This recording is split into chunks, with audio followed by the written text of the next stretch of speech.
my story is not unique. I think a lot of people have been down similar path, but I've always been interested in good health and wellness. So I've worked out, I've eaten, reasonably well, taken some supplements and kept up with checkups with my doctor and whatnot. And a little over 2 years ago, I was doing my blood panel, my annual blood panel, and we got a little bit of a surprise. It appeared to be cancer. So my doctor suggested I go to a specialist and do a little deeper test just to see where we're at. And I did, went to the specialist. We did some extensive testing and it came back positive. I had cancer. Of course, we had the obvious treatment possibilities with surgery, radiation, chemotherapy, all those things that we know are tools to fight against cancer. So I asked him, "Well, what if I just let it alone and let it be? What are my chances?" And he says, "Well, you probably have about 2, maybe 3 years to live and it'd be a very painful death." Well, none of that felt good. And so I left his office and decided to get another opinion and a third opinion. So all three of them were very similar. They're all in the same Western medical field, specialists in cancer treatment, and they all came back with the same process and prognosis. None of it felt right to me. I felt like there was something else I could do or another path I could take just intuitively.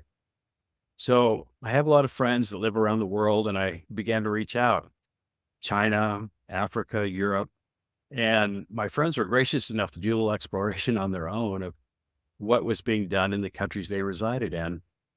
And I found that all over the world, they were doing different things than we were doing here. Now, granted, you had the option in a lot of places to do what we do here, but there were options. And so I began to explore these options and everything from Chinese medicine and acupuncture to yoga therapies and nutrition. And as I explored these options, I found that they were just as effective, if not more effective, than our surgery, chemotherapy, radiation treatments that have become commonplace here in the Western world. So it felt good to try these. And I started out with acupuncture and some Chinese herbs, and I was able to maintain my cancer. It wasn't advancing, it wasn't retreating, but it was no longer advancing. And I began to do some other treatments and finding providers in the Denver area that could do these treatments and were proficient at it. And I began to have even a little bit more success with nutrition, eating certain foods, staying away from others, and began to lose a little bit of weight as well.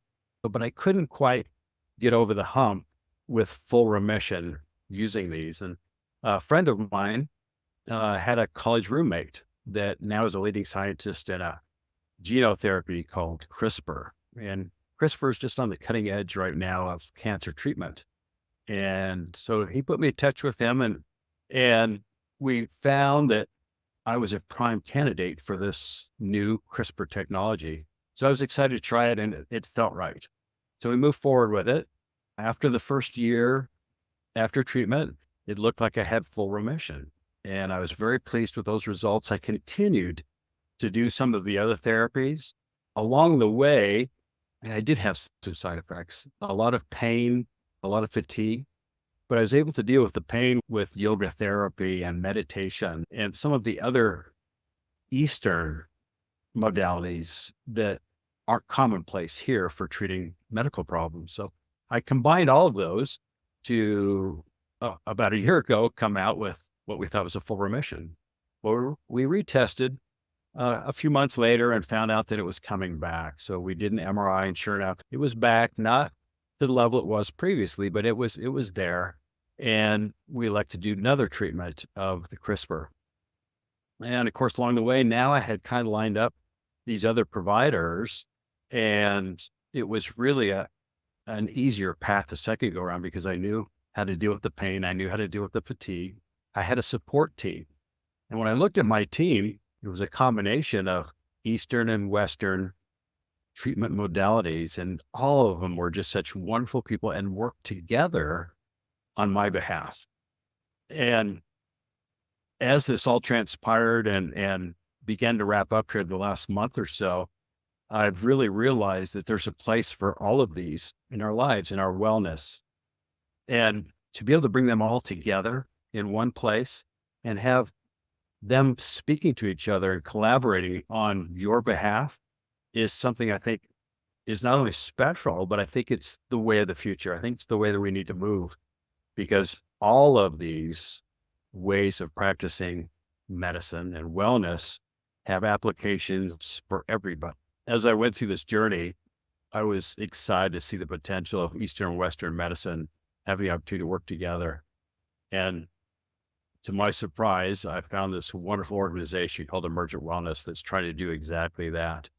Bring the Eastern and Western modalities together, working together under one roof, working together to provide the best care for the patient, empowering that patient to make informed decisions, giving them knowledge and a history of different types of treatments for whatever it is that they're seeking.